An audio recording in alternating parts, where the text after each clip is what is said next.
Hello and welcome to British Sitcom History Podcast. You are listening to part 2 of our look at Chance in a Million, a slightly obscure 80s sitcom starring Simon Callow. We've already talked about Callow, though. We've dealt with his sort of biography and some of the other actors.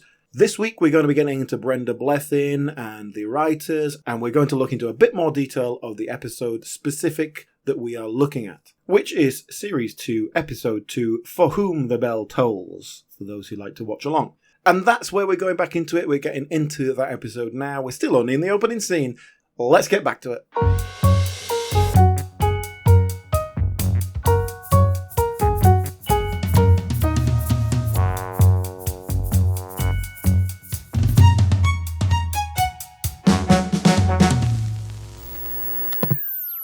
Well, let's go back to Angus's character, Mr. Wingent. Oh, yeah. So, yeah, he's arrived and blah, blah, blah, wedding arrangements. And you know what? You just sort of say blah, blah, blah, but that's the problem, isn't it? There's a whole sort of scene here that you can sum up with blah, blah, blah. It doesn't... And it's not funny enough in itself to be blah, blah, blah. Exactly. We need it to be plot relevant or funny, preferably both. Yeah, and it's neither. So this is really interesting, Alan, because you said earlier where the carjack goes nowhere. This is another thing that goes nowhere. So he's left his notebook behind, and there's a little joke where she reads, basically it's his little black book, and it's his conquest, and he's rated someone 5 stars. Brenda Blethyn's too oblivious, she didn't realise this. And I think, well, that's going to show up later, that's going to embarrass him at the wedding or something. No, it's never mentioned again. All these weird things that get set up and then never pay off. It's really weird. In a show where everything should pay off, because that's the whole conceit. Because it's coincidence. Yeah. And there's a whole bit, basically, where Tom had organised a stag do, and it was a debauched night, and Mr. Wingent left at 9:30 because he's a browbeaten old man who, you know, his wife said he wasn't allowed to go out or whatever. Oh, God. Yeah, that's right. But also, he's a womanizer. I don't know. No, none of it really makes any sense. So, Mr. Wingent goes. Now, we have set up wedding number 1, Mr. Wingent and Barbara. That is our wedding. That is our character's wedding that we're all attending. The moment he's gone, there's another knock on the door. It's a bride. Yes. Oh, but not our bride, not Barbara. It's another bride. What a coincidence. So basically, the setup here is, this is a woman who is on her way to her wedding day on a horse-drawn carriage with her dad, who's drunk, and therefore doesn't have to speak, so you don't have to pay him much. It's the horse-drawn carriage, and the problem is that the horse has fainted. Well, they think it's dead, and then it's fine. By the time we get outside, the horse is fine. Well, actually, what she says, I think it must have been heat stroke, but you can literally see the breath of the actors because it's obviously so cold. Such a bleak day out there. Like it's just stopped raining long enough to film. But in the intervening period between the horse being dead and being absolutely fine, Thomas called his friend the vet. He just happens to know a vet on first name terms. Yeah. You know. Whatever. So the vet turns up. I'm really gonna jump through this, Alan, because it's excruciating. The vet turns up. It turns out to be the long lost love of this bride.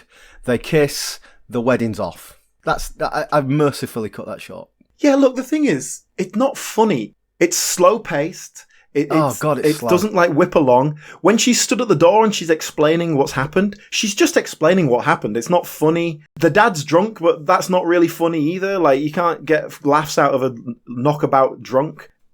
What's the point of any of it? The plot point of it is that this is all contrived so that the bride and the vet ask Tom to go to the church to tell her her erstwhile groom that the wedding's off. And so Tom goes to the next scene is Tom goes to the church and he tells the wrong wedding that it's off. We'll get to that. Oh, you're kidding me. In the meantime, the horse bolts, suddenly recovered. The drunk dad's champagne falls on the road, broken glass. Mr. Wingent comes back, gets a flat tyre, looks at the tyre, drops the wedding ring down the drain, puts his hand down the drain, gets his hand stuck. Fire brigade arrive, cut him out. Mr. Wingent's got the drain stuck on his hand. Now, if we go down the line of, Tom Chance's life is played with coincidence, and that's how all this thing, none of this has anything to do with him. No, it's just like a cloud of a cloud of chaos that sort of swirls around him, but he's in the eye of it. Yeah, I guess that's the idea. But like we were saying earlier, the sitcom setup where everything goes wrong, there's so many ways to do that. Yeah, though the groom has accidentally got trapped in a drain and has been taken to the hospital. Now the groom doesn't turn up. That's all we need. We don't need it to all connect in a kind of weird way. So I mentioned earlier. Now Tom has gone to the church and he's told the groom that the bride's not coming, wedding's off. Oh my God, disaster. The groom's really upset, decides to go and get drunk. But it's the wrong groom. He's told the wrong groom. So now that groom has left the church. His bride turns up. She's really unhappy because he's decided to leave and everybody's disappointed. 3 weddings going on. Mr. Wingent's disappeared with his hand in a drain. So Barbara's not getting married either. Basically, nobody gets married today. Here's a detail that annoyed me as well. Mr. Wingent gets his hand stuck down the drain and he goes, "Help!" Cut to, fire engine rolls up. He's still there on his own. No one else has come out. Uh-huh. Where did they come from? Coincidence, I guess. They just happened to be driving past. Yeah, there's a big fire down the road. It's just crap. It's just crap. So the next scene now, we're at the hotel, which is where the reception was supposed to be. This is a whole new set that's just used this once for the Regency Hotel. I think it's a nice job. We've got the big open lobby. Is it not the same set that we had for their blind date in the first episode? It feels like the same hotel. It might be the same basic structure. It's probably the same basic structure as the library, which is also quite a big space that they use regularly. Yeah. But the walls will be the same or whatever. But I mean, they've made it up. I think you get a real sense that this is a lobby. There's a bar on one side and there's a function room on the other. And the function room has a really high ceiling kind of feel to it, which I appreciated as a set dressing thing. I think in general, set design is one of the good things about the show. Yeah, well, I already talked earlier about his house. I kind of like the production design of his house. Yeah. So that's something. I want to mention John Savidant now, because here's another interesting thing. All right, yeah. We've got Barbara and Mr. Wingent. We've discussed them. We've now got the groom who Tom has mistakenly told the wedding was off. He's getting drunk in the bar. We've got the bride. Oh, I didn't mention. She's 6 months pregnant. She turns up. They get together, and then they have an argument. And then we've got the other wedding. So you'll remember it's the woman with the horse who's run off with the vet. And her groom, who we never see. Instead, as a proxy for that groom, we have his dad, uncle, relative, John Savidant, and friend. John Savidant is the dad, because he says she's supposed to be marrying my son. The other guy, we're not quite clear. What he is. But John Savidant's a brute. He's angry, and he wants a fight. Then, I might be getting this in the wrong order. But basically, the horsewoman with the vet, they turn up. She's passed out. Heat stroke, is it? I don't remember. No, there was no, because you'll see, they were driving to the airport to run away together, but they had to swerve to avoid a runaway horse and cart, and so they crashed. Her horse and cart. Well, maybe it's just a coincidence, Gareth. I don't know. But so, just let me just say for our listeners, if you're not following this, good, because that is a perfect summation of this bloody episode. So anyway, vet and woman turn up. Vet needs to go make a phone call, so he hands up. Oh, Mr. Wingent's just arrived. So he says, "Will you just hold my passed out wife for me?" So throws her onto Mr. Wingent. So he's holding this passed out woman up. Now John Savidant comes out and says, "What are you doing with my daughter?" And he goes, "Well, it's nothing to do with me." Drops her, and when he drops her to the ground, Alan, what do we notice about the bride? All her clothes fall off. All her clothes fall off. So she's just there in her underwear. And I've seen everything. In her 1980s lingerie. And so John Savidant's furious about this. How dare you, And much confusion, and a fight breaks out. Basically, there's just chaos. All the weddings are all fighting each other. Off stage. Off stage. Off stage. They just go behind a little wall to fight, because otherwise it would be too difficult. Can I point out one thing that I really loved? And I'm going to have to describe this because it was very visual. So basically, John Savidant looks off stage and basically adopts a fighting stance, as if to say, "I'm going to come and punch your lights out." But what I loved about it was, if I asked you to sort of adopt a fighting stance, what you're going to do is you're going to put your fists up in front of your face, like a boxer, right? Yeah. As if you're going to just, you're going into the ring. What John Savidant does is he puts his left hand up in front of his face like that, and his right hand is down by his hip, by his waist. Like a Victorian bare-knuckle fighter. That is an actor's choice, and it was magnificent. That is the best thing I saw in 3 series of Chance in a Million. It was this beautifully idiosyncratic fighting stance from John Savidant, and I loved it. And I would like to... in fact, I'm going to write to him and tell him how good that was. Is he dead? No. Okay. 85 and still alive. Right, actually. I'm gonna email him. Hey, do you know what? Actually, you bring that up. If John Savidant is 85 now, how old was he when this was filmed? Therefore, 45. Oh, he would about 47 when this. Are you saying he was John younger Savidant. than me? Oh my god! That old man in that show. Oh my God. It's the baldness it will get you. We've knocked through quite a few actors there. Let me just give you a little bit of... well, listen, before we do that, I have galloped through that scene, and it was kind of, like I said, if you didn't follow it, that's fine, because it was just blah, blah, blah, nonsense, nonsense, nonsense, big fight. But yes, lots of people coming and going. So tell me about some of those actors. Should we start with John Savidant? John Savidant, yeah, we've seen John Savidant before in the unaired pilot of Blackadder, of course. Yeah, of course. And I've recently been watching Yes Minister and Yes Prime Minister, and he appears in that a couple of times as well. He does, yeah. Not like that's it really. Sitcom wise, he's not a big sitcom guy particularly. He was in Coronation Street, wasn't he? That's outside our remit, but that's what he's certainly done a lot of things outside of that as well. You know, yeah. One of those people who just was around for years and years and years. His little sort of comedy duo partner there is Hubert Reese. Yeah, I didn't recognise him. I recognise him very specifically, and I couldn't quite place it, but I know him from one episode of The New Statesman, in which he plays a Welsh MP who is caught up in a sex scandal. That rings a bell. So our first couple, the horse lady and the vet, that's Judy Maynard and Michael Petrovich. Judy Maynard, she had a pretty big role in one of the episodes of Up the Elephant. Around the castle, so I did recognise from that, but she's not like she's done loads of stuff otherwise. Michael Petrovich, not really much sitcom wise. He was a bore, according to Angus Mackay. The young couple, we have Philip Bird. I recognised him. I thought it was Rhys Dinsdale at first, and I quickly realised it wasn't Rhys Dinsdale. But where do I know Philip Bird from? That's a good question, because I thought that myself. I was like, I recognise him. Back in the 80s, he did quite a lot. He was in Tripper's Day / Slinger's Day, and they changed the cast there. He was in Fresh Fields for as a sort of semi-regular. I watched Fresh Fields. And French Fields. Yeah, and then, I mean, recently, I was just looking at sitcom stuff. He did an episode of Kate and Koji, actually, with Brenda Blethyn. Uh-huh. He's one of those people who I recognise, but then I couldn't specifically place him in anything. But he's just one of those faces, I guess. The bride of that I definitely couple, recognised her. We've seen her in something recently. Where do I know her from? She's called Rebecca Lacey. She was in an episode of Game On. Playing one of Mandy's friends. I knew that I recognised her from something, yeah. Loads of sitcom appearances. You know, she was a regular in May to December. Do you remember that? I do. Oh, yes. She was the Dizzy secretary. There you go. Yeah, there you go. Where I'm from. That was her. That's her only kind of regular, every episode kind of role. Other one, loads of little odd sitcom appearances. She seems to get around. She's very young here. She's about 20, 21. Ronald Lacey's daughter. The name may have given that away. Yes. Rebecca Lacey. Okay. But nice little supporting cast, most of them. Oh, and then the only other actor that we see here as a main part that we haven't really talked about is Geraldine Gardner, who plays Barbara in several episodes. Oh, yeah, of course. We've mentioned her, but yeah, we haven't really talked about her. Go on. Yeah, obviously, as Angus Mackay alluded to, she's got long legs. Boyish. She was a principal boy. She was primarily a musical theatre. So Peter Pan? Did the singing, the dancing. Yeah. Well, she apparently originally worked under the name Trudy Van Dorn.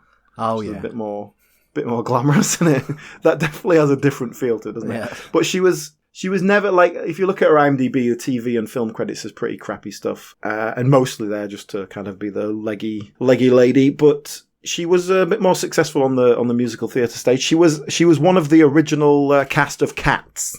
Oh dear! Which was a big show, whether you like it or not. Obviously was, but no, I mean that was huge, wasn't it? That would have been a big thing. Well, okay, so let me pull back to the episode. So yeah, all this carnage is going on. It's very Vicar, where's my trousers? And you know, we've talked about farce before, and this is a very farcical episode. And it's not even the thing is good farce clever. Though. It's all about timing, about things coming together. This is just chaos. Yeah, this is like crap farce. And we sort of see Alison, Brenda Blethyn's character, Alison, is kind of watching this all unfold. And you can sort of see her joining the dots, figuring out the whole thing. And she goes and sits with Tom in the not wedding reception. Oh, and there's a whole thing about dancing. He offers to dance. Yeah. And she says, "Oh, are you a good dancer, Tom?" "I'm rather." Tells a story about how he once got trapped with some dancing team. I don't know. That's it. You can explain anything by just going, "Oh yeah, I've got a weird life, so weird things happen." Yeah. But then he proposes to her. It's the least romantic thing you've ever seen. Out of nowhere. Wondered if we might consider it. Consider what? Getting married. Who to? Us. What, us? Yeah, realise the idea may not appeal at once. Give you a little time to think it over. So, she's completely made up with this, but it's just like a transaction to him. Oh, yeah, like I'll pay for dinner. He doesn't seem to understand the consequences of it, does he? He seems sort of oblivious I'm looking at my notes as we speak, and this is where I wrote, is he supposed to be autistic? No, I think you're onto something with that, though. I don't know if but I think you're probably right. In 1984, that would not have been a conscious choice. It would more have been like you say, based on people they knew. They dance, and the episode is complete. They dance, and Simon Callow picks her up and starts spinning around with her in a feat of strength. It looks very uncomfortable. Yeah, it looks fun, exciting. I'd like to be picked up by Simon Callow. So that is our episode. Oh, I've got another note here, which is something we did talk about before. When Rebecca Lacey is talking about the reason she was late to the church, she says it's because she got delayed behind the boilers for the QE2, which seemed like a really odd thing to say. And you picked up on that, didn't you? Well, I didn't pick up on it that much there, but there's another episode where they mention it again, and it's just, again, a throwaway line. The wall fell down because the truck was carrying the boilers for the QE2 backed into it. Like, just some reference to the QE2 boilers, the new boilers for the QE2. And I thought, is this some massive topical thing that would work, knowing they were filming 6 months ahead? It would still definitely You work. asked me to look into this, and I thought, this is great. This will be a little bit of topical colour, which will add detail and texture to our episode. And so I sort of started Googling and started researching. I started asking old people, and nothing. Couldn't find anything about it. But I still think it's worth us talking about because it clearly was a topical reference. They wouldn't have put it in twice if it wasn't a thing. So there must have been a news story about the QE2 boilers causing carnage and slowing traffic down and knocking walls down, whatever it is. And it has not survived into the internet age. But incidentally, if any of our listeners can shed any light on it, I'd love to know. But the reason I'm still talking about it, even though I've got nothing to tell you, is it really shows the risk for a sitcom of being topical. Yeah, but I mean, even that seems like a very specific... If that was a news story, they got these huge boilers, they got them on massive trucks, and so it's a big thing. Is that going to play 3 months later? Yeah. Never mind 30 years. And it got a laugh, so, Indeed, which makes you think, well, it must be relatable content. It just seemed an odd thing, because it's not something they do particularly in this show, like drop in those topical references.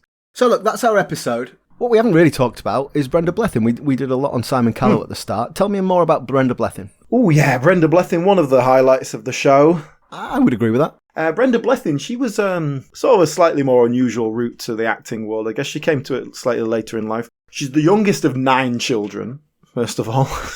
Catholic. Wow. Pretty typical working class kind of life. Got married at 18. She was working as a bookkeeper. And it was after that first marriage fell apart, when she was in her late 20s. I'm reading between the lines here, but, probably was doing a bit of a, what am I really doing with my life kind of vibe. And she turned to acting. She did amateur dramatics, but basically went, right, I'm going to start doing that more seriously. Ended up going to drama school. So about sort of 10 years later than most people would be doing that. But joined the Royal National and just started building a reputation, and very quickly did so. Her first TV appearance was a play, a teleplay directed by Mike Leigh. Okay. So that was 1980, and obviously that relationship carried on, because probably what she's most famous for is Secrets and Lies. Was she nominated for an Oscar for that? She was indeed.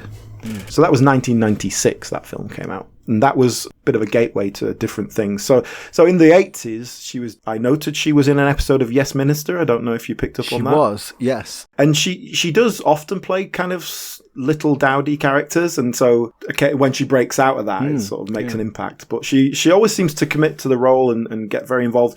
Makes sense working with someone like Mike Leigh, where it's all very improvised and you have to really lose yourself in the character and all that. But yeah, Secrets and Lies in 96 really kind of brought her to a different audience, because that was such a breakout hit and kind of went over in America and all that. And the Oscar nomination. 2 years later, she did Little Voice, which she was also Oscar nominated for with Jane Horrocks. And then, just all sorts of stuff since then. But in terms of sitcom, after this, she did, in 1989, she did a 2-series show called The Labours of Erica. I don't even remember that. Yeah, well, it's written by the same guys, Andrew Norris and Richard Fegan, who wrote Chance in a Million. I'll talk about them in a minute.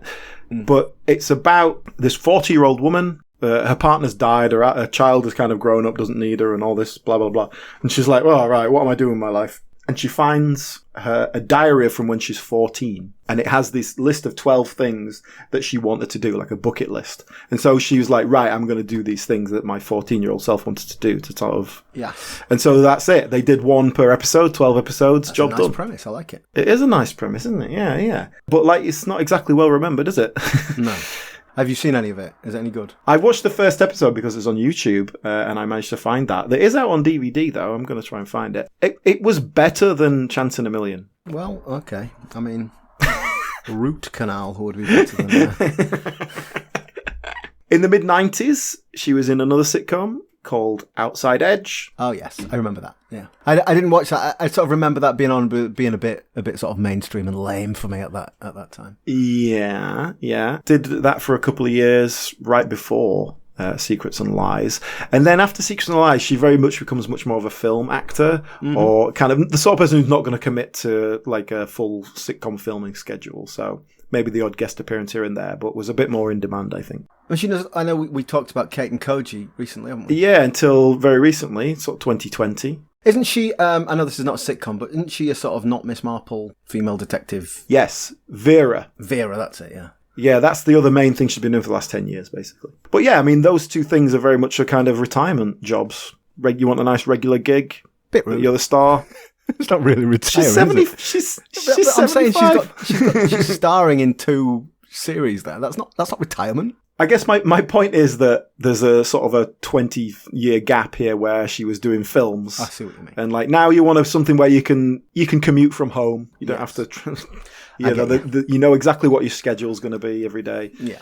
There's a few other actors, little guest stars that would be nice I've written to down. mention. Yeah, I've written down a few names here that I think are probably worth talking about. The first one was someone who's in quite a few episodes. Bill Pertwee plays the local police sergeant. Yeah. And obviously Tom, because he's played by coincidence, he's quite often getting arrested. And Bill Pertwee's character is basically his role is to apologise to Tom and say, "I'm really sorry about the mix-up. Off you go." Yeah. He was in one of the very early episodes, and I think they must have liked the character, so they kept bringing him back. Yeah, he's literally in the pilot episode. It's kind of there to help establish Chance's character, that, you know, it's like even the police know him and they're like, oh, he's the old hand policeman going, all right, young lad, this young policeman, you're arresting him. We all know not to arrest him. But yeah, they do. They bring it back several times, right up to the end where he helps them sort of get married at the end. Bill Pertwee, just doing his usual Bill Pertwee thing, not really exactly stepping out of his comfort zone here. Anyone else? So a couple more that I think are really worth not talking about. A chap called Brian Godfrey. Now, our listeners might not remember the name, but they will remember us talking about, in Up the Elephant Around the Castle, there's a scene in the pub where there's a camp barman, and it's the worst comic timing I've ever seen in any meeting. And that was Brian Godfrey. And I remember when we talked about it, you said, you know, he'd been in quite a few things and he can't be bad because, you know, this wasn't like the only thing he did. It must have been bad editing or whatever. And I think you're probably right, because I'm not going to say he's brilliant in this, but he's passable. He's perfectly fine in this. He plays a character who deliberately picks a fight with Tom. I won't bore you with the details, but, you know, he's just in one scene in the pub. But after Tom... Very violent man, Tom Chance. After Tom's knocked him out, he does some great unconscious acting, you know, where he has to sort of flop on a stool, and even though he's unconscious, he can still sort of move his arms around a little bit. Did you notice in that same episode, the person who plays the barman, the more older gentleman behind the bar, is Tommy Godfrey, who is Brian Godfrey's uncle.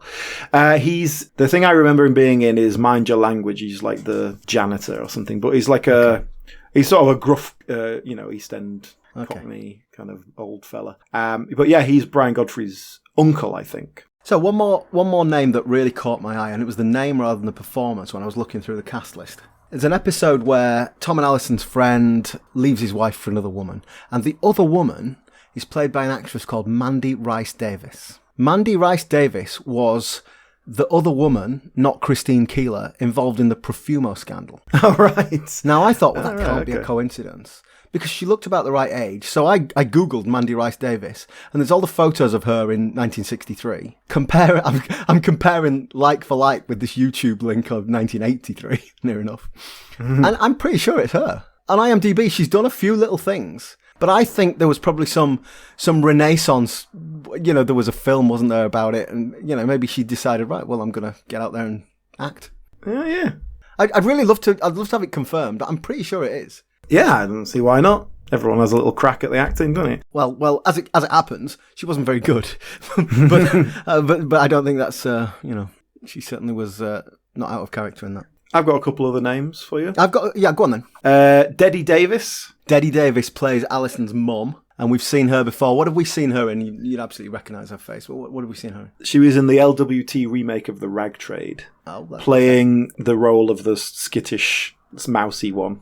That's right, yeah. And she plays a skittish, mousy mum, doesn't she? In this? Exactly, yeah. She does. Well, just a couple of others. Richard Vernon appears in Series 3, which he's an old favourite of mine from Roll Over Beethoven and Yes, Prime Minister. Ricky Howard is in the final episode. Ricky Howard is one of the Yellowcoats in Heidi High. She is in the final episode as a tart. She is literally a she is a tart, yeah. I'll tell you what we should do. We've talked about all the other cast there. Let's talk about the writers. Tell me about the writers. Yeah, we haven't got into the details yet. I sort of wanted to save that. It's Andrew Norris and Richard Fegan. And I know the names for one reason, because they wrote The British Empire.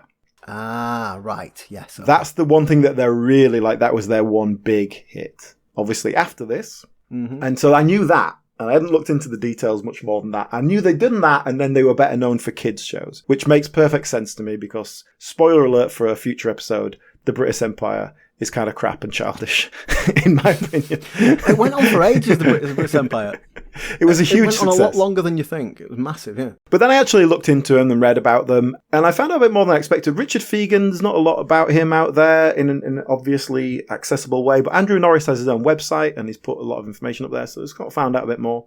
There's a few episodes on the DVD of Chance in a Million where they do a commentary with Simon Callow. They don't give away much in terms of their process and all that. They're just sort of chatting about the old days, but there's some little bits of information. I've pieced some things together. One slight problem, I couldn't tell which was which on the commentary. They said, "Oh, I'm Andrew Norris, I'm Richard Fegan," but the voices were too similar. I couldn't distinguish who was who, so who knows? They were born around the same time, as far as I could tell. Their birth dates both 1947, which means they would have been sort of in their mid-30s when this show came around. Yep. Now, Andrew Norris, a bit more bio about him. He trained as a teacher and was still teaching. He was taught history right into the 80s. And he said, this is on his website, and it's one of those things that I was like, is that a joke? Could be a joke. I don't know if it's a joke. He said when he was 35, he went to a hypnotist to help him stop smoking. And during the process, she said, what do you want to do with your life? And he said, be a writer. So under this sort of hypnotic state, that in Hypno Veritas, the truth came out, and he was like, oh, I should be a writer. And so he started writing in earnest alongside his teaching job. Is that a joke? I can't tell. I honestly don't know. I don't know. Based on his sitcom writing. What I want to know is the phrase in Hypno Veritas yours or his? Oh, that was mine. That was good. Very good, mate. Very good. But fair enough. He decided to want to be a writer. And he said, Chance in a Million, it was the first thing he ever wrote that he was paid for. And it made me feel kind of nice inside about it. It was like, oh, this is nice. And he was still working as a history teacher in 1985. He didn't quit his job until after the series was kind of like, okay, yeah, we're going to give you a second series. So he was not an established writer by any means, but he just had this great concept, this gimmick, and he obviously got it to the right person. And he also said, there was just this odd little reference. It said, after 2 episodes, I was able to connect with my good friend Richard Fegan, and we wrote the rest, and we wrote it together. So I think, I'm putting things together here, but I think Andrew Norris wrote a spec script, sent it off. They said, we like it, write us another one, we want to see what it's like. Wrote a second one. And then at some point they've kind of gone, okay, yeah, we want you to write it, but let's put you with someone else just to kind of make it all work together. But Richard Fegan doesn't have any credits before this either. And they carried on writing together for the next 15 years. So were they friends before that, and he brought his friend in to help because he needed the help, or were they put together by the industry people? I'm not quite sure. He doesn't talk about them having a friendship prior, but they're obviously friends. Anyway, that's the best I can do with that. Interesting. But they wrote together quite a bit. Their early sitcoms were all with Thames TV. Obviously this one was for Channel 4, but the others were for ITV. So what else did they do after this? Straight after this, 1987 to 1989, they did a sitcom called Fizz with 2 Fs. Does that mean anything to you? 2 Fs. No, still don't. Fizz. Richard Griffiths and Benjamin Whitrow as this sort of pair of upper-class kind of tough guys who run a wine business, but then all of a sudden the inciting incident is they actually have to run it and work for a living, and they're a little bit like, oh. Okay. I haven't seen that, so I couldn't really make a direct connection. But as I was heard the writers talking about it, the John Savidant, Hubert Reese characters in this episode that we've just looked at, they were basically the prototype for that. They liked writing those characters so much that they put them in another episode later on.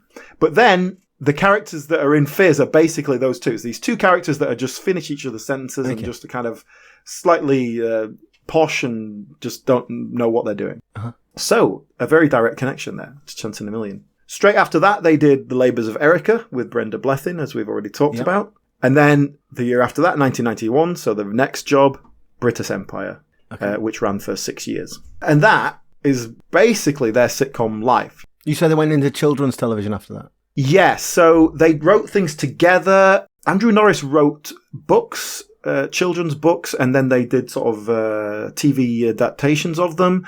Probably the most famous one, it might mean nothing to you because you're a bit old, it's a bit after my time even, but Bernard's Watch was quite a famous show in the 90s. I remember a little boy who can stop time with a watch and has adventures with that. That's their work. I think it was Andrew Norris's kind of original, but Richard Fegan wrote a lot of it. This one meant a lot to me. This was one that was like, whoa, I remember that from my childhood. Apparently it was a book first, but I knew it as a TV show called Aquila. And it's about these two boys who are like 12 or whatever, and they discover an alien spaceship and they go off and have adventures. By God, I remembered that. That was like, oh my God, I'm 11 years old and I watched that. That took me right back. That was Andrew Norris wrote that. Okay. And yeah, and he writes kids' books. They wrote Woof. That was a TV show about a dog. They wrote a lot about that. Richard Fegan seems to write kids' stuff, but like proper little kids' stuff. You know, the sort of things that are only 10 minutes long and they're just the same every week. Andrew Norris writes a lot of books still. And there's, like I say, he's got this whole website. He's sort of got stuff. I don't think he does it anymore, but he used to do like little tours to schools and he'd give talks to schools and stuff like that because they knew his books. And he seems to live a really sort of quiet, retired country life. Like he lives out in the country. I don't know this for sure, but I feel like he's on the parish council. He probably goes and watches the local cricket team and sits there on a deck chair watching them. It really exactly got that vibe. Vehemently opposed to new house building. Yes, probably. But yeah, seems like a lovely sort of quiet man. Sort of person who you would expect to be a vicar. That's the vibe I'm getting from Andrew Norris. Gotcha. Yeah. Yeah. So those are the writers. The British Empire is probably what they're going to be remembered for. All said and done. And I'm sure we'll look at that one day. Yeah, well, I'm sure we will one day, yeah. One day I will bring myself to be able to watch the whole thing. I tell you what I'd like to do before we finish. I want to talk about how this series ends. I said right at the beginning that this is not a sitcom insofar as it's not a resetting sitcom. There's an ongoing plot between our two main characters and also with the peripheral characters. And in the final episode, they finally get married. I'm not going to do a whole review of that final episode, but there's a quite amusing opening scene. Bill Pertwee, as our police sergeant, he's doing a briefing to the police constables. And it's an absolute textbook example of tell, don't show.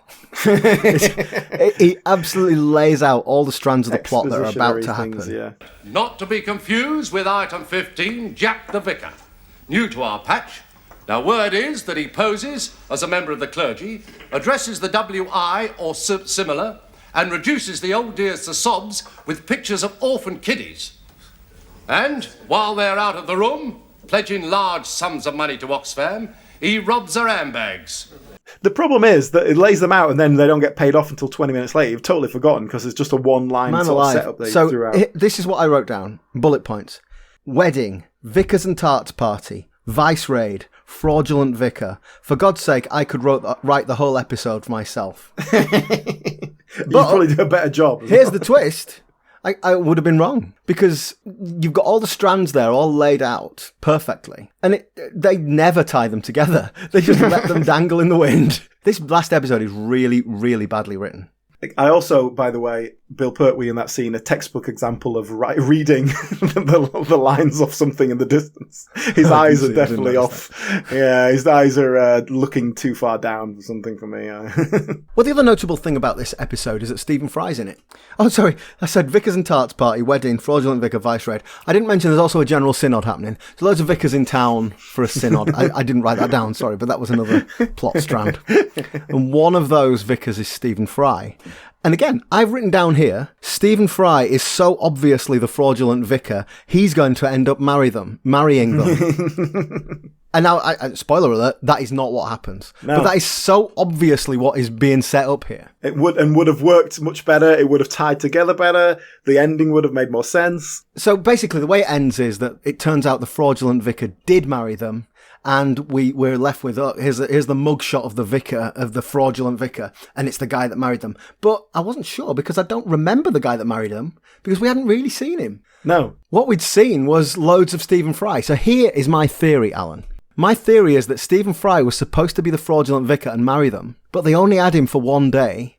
And when they came to film the scenes at the church, he wasn't available. Because all those group photographs, he's not in them. And I think they just had to use another guy and they rewrote the ending, and it is very, very poor. It's a very poor ending, yes. To say it's the ending of the whole show and series. It's really poor. I like your thinking there because I was just going to say, oh, what crap writing. But yeah, maybe it was forced onto them. And another note that I got through the commentary was that they overwrote the episodes all the time. And so then they would go, oh, we'll have to cut some bits out. And Michael Mills would just go, no, I'll just take this scene out. Like, Michael Mills did not give a toss. He would just take a scene out and just go, yeah, we'll just get rid of that. Because it makes sense, but whatever. Yeah. And so I think a lot of things don't make sense because of things getting taken out, which makes it feel like it's more badly written than it actually is, even though it's not particularly well written anyway. There's a great scene in this last episode with Tom Chance and his penchant for violence. He has a fight with the off-license owner and several vicars. Yeah. Actual fist fight. Well, that's it. One of the vicars is particularly aggressive. Stephen Fry plays a vicar who is trying to mollify everyone, but he's a very liberal kind of forward-thinking vicar. Oh, he's a liberal vicar. Which is very much Stephen Fry's vibe. Are we organised? Well, yes, apart from the fact that Cartwright here seems to think he's on one of his rugby club outings. Oh, look, Hobkin. Just because you lost the vote on women's clergy... The way you and your fellow ostriches have managed to keep the church firmly in the 19th century, Cartwright, has nothing whatever to do with the fact that we didn't all acquire our drinking habits in a corporal's mess. What struck me about Stephen Fry's appearance here was just how out of place he felt. It was just like, you're so much better than everything that's going on around you. Yeah. And it's so obvious. You're giving so much to this character just because you've turned up and obviously no one's directed you and you thought, right, what can I do with this? And everyone else, like Angus MacKay, this means nothing to me except for the money. And that's what you're doing. You just turn up, you do your lines and you go home. So that's the end of Chance in a Million. Now, the last thing I wanted to talk about before we finish up this episode, we said this is a Channel 4 sitcom, and it was an early Channel 4 sitcom. So Channel 4 launched in 1982. This is 1984. And I thought, well, interesting. We talked in the past about how the BBC was the home of sitcom, and ITV came in and started doing things there. What about Channel 4? What were their early sitcoms? Yeah. So I did a bit of Googling, and then when we came on this Zoom call to discuss what we were going to talk about, you said you'd done exactly the same thing. Yeah. So what I thought we might do is let's do a bit of back and forth. You give me your... I've made a list of sort of first couple of years of Channel 4, my favourite sitcoms. Oh, well, do that. I've never heard of. What I did was I kind of skipped through all the ones I could find until I was like, oh, I remember that one. And I feel like is more remembered in sort of cultural history. So you give us I've got a couple ones that I remember and a couple that I don't. So let's start with Who Dares Wins. That was the one that really leapt out for me. I remember that. I remember enjoying that. So that was Rory McGrath, Jimmy Mulville, Philip Pope. And Chelmsford 123 was on there as well, wasn't it? So I'm sorry, I mean Chelmsford 123. Chelmsford 123 was the sitcom. Who Dares Wins was a sketch show. A sketch produced by the same people. Sorry, my mistake. The birth of Hat Trick Productions has given us so much sitcom over the years. We've talked about that recently. So, one that we've talked about before was Man's Best Friends, which was Fulton Mackay's next thing after Porridge. Bernard Bresslaw in that as well. There's also something called Relative Strangers, which I think we've talked about before, because that was a Marks and Grant sitcom. It starred Matthew Kelly, amongst other people. Oh, yes. I remember, yeah.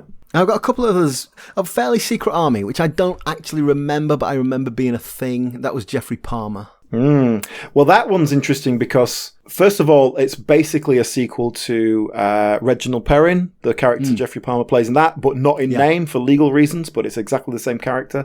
Yeah. And it's also very notable, Fairly Secret Army, because it was all single camera filming. No sets, no audience, all out in the real world.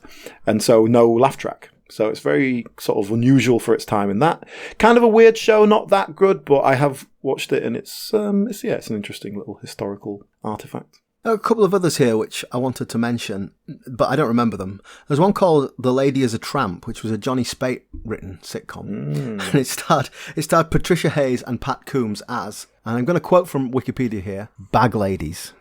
Yeah, that's it. So they were basically two homeless women, and much hilarity ensued. I think we did mention that during our Till Death Us Do Part conversation. It would make sense, but I don't remember it. And then another interesting one here, a sitcom called No Problem. I don't remember this at all, but it was about a Jamaican British family in Willesden Green. Oh, yeah. I don't remember it at all, but clearly this is Channel 4 trying to make more diverse programmes even back in 1983. That stood out to me when I was looking as well, because I had not heard of it, but it's about basically this black couple decide to retire to Jamaica. They live in London. They decide to retire to Jamaica, leaving their adult children behind. And so it's like now, unfettered by your older generation with their ways, we are now free to be sort of second generation immigrants in Britain. Yeah, exactly. So Channel 4 80s of like, yes, let's actually put non-white people into shows. What a concept. Yeah, I'd never heard of that, but it looks fascinating, doesn't it? But that takes me to my point, because I was skimming through all these going like, okay, if I was going to show these to your average person of, say, 40 years old, what would stand out? What would they go, oh yeah, I remember that? And for me, the first one that I think people in general would remember was Desmond's. So what year was that? What year did that come out? 1989 it began. See, that's 7 years after Channel 4 started. And then in 1990, the next one was Drop the Dead Donkey. Oh, yeah.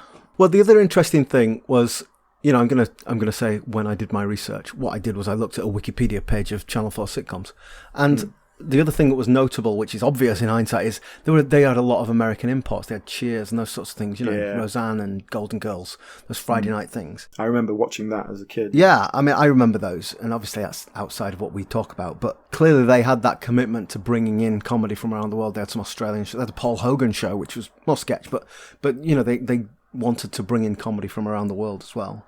And I think that probably influenced British sitcom writers to some extent as well. Also, not really a sitcom, but The Comic Strip Presents, that was very much an early Channel 4 comedy venture. It does seem odd that it took so long for Channel 4 to really hit, you know, something that ran for more than 2 series. I think Chance in a Million was probably their biggest success of the first 5 years in terms of original sitcoms. I think having looked at that list and made that list, probably the most influential thing that Channel 4 did was importing those American sitcoms. Yeah. And no one else was showing those. Okay, so Chance in a Million. Well, it's thumbs down, isn't it? We haven't really slagged it off that much because it's just crap. And it's not even like, oh, look how bad this is. It's just all around very weak. I feel I've slagged it off quite a lot. Oh, good. That's okay then. It is really, really poor, though. It's badly written, made. I think Brenda Blethyn comes out pretty well. I'm all right with Simon Callow, albeit it's a big performance. I'm not really blaming the actors. I don't like the characters particularly. Yeah. I like Brenda Blethyn, but Alison she's insipid and gets on my nerves. Yeah. And Tom Chance really irritates me. And you know, if you've got your two main characters that are annoying, it's kind of difficult to get past that. And this is not a good enough show to get you past it. Yeah, and it's not well written enough to make that work. I am trepidatiously curious to watch The British Empire again. I haven't watched it since I was a kid and it was on, you know, but my memories of it are not good. And little odd clips I've watched are not winning me over. But well, I was a classic Red Dwarf fan who watched The British Empire and was very disappointed. Like that was that was my entry point. Chance in a Million, one of our more obscure ones, but we haven't actually mentioned. It was the audience responsible for giving us this show. Bugger me, I'd forgotten that. We should have made more of a deal about that, shouldn't we? We put it out to tender. Yes, thank you to our loyal listeners who voted in our poll, which I'd totally forgotten about. But I quite like the idea of, like, not just kind of going, what do you want, but giving a few options and kind of going, look, this is a sort of vibe. We're trying to fill a slot here. We wanted something we gave some here that was 80s. We wanted something that was a bit more obscure, I think. So we deliberately picked some out. But I quite like the idea of other people having a bit of a say. Just not too much of a say. Democracy within limits. The illusion of democracy. Exactly, yes. But that was on Twitter, right? So how do they follow us on Twitter? Do you know what? We are still on Twitter at the time of recording, but I am not sure I'm going to survive the changes to Twitter. This is not like an ethical thing. I don't care about Elon Musk. What I care about is the fact that the number of interactions we're getting is just like, it's about a quarter of what it used to be just because of the way the algorithms changed. I'm not sure it's worth it, but for the time being, You can follow us on Twitter or Instagram at BritComPod. Or if you go on Facebook, we've got the British Sitcom History Podcast. That's our page. You just put that into the search bar, you'll find us. Well, I think we've rinsed all the joy out of Chance in a Million. Yeah. Did you know what? I've enjoyed, as always, I enjoy talking about these sitcoms, even when I don't necessarily enjoy the 3 weeks of watching them. But next week, we've got something we're definitely going to get into. Something we're both big fans of. We're going to revisit Red Dwarf. So yes! Our loyal listeners, and there aren't any other type, our loyal listeners will remember we did series 1 and 2 of Red Dwarf a couple of years ago. So we're going to return to Red Dwarf and do series 3 to 6, which you call... The glory years. The glory the peak years. So Alan's somewhat tipping his hand there. I think it was probably going to be a bit more positive than we've been today. But I am really looking forward to watching series 3 to 6 of Red Dwarf, which, it would be my glory years as well, the years I remember most fondly. Really looking forward to that. All right, we will be back next week. See you next week. Bye. Bye.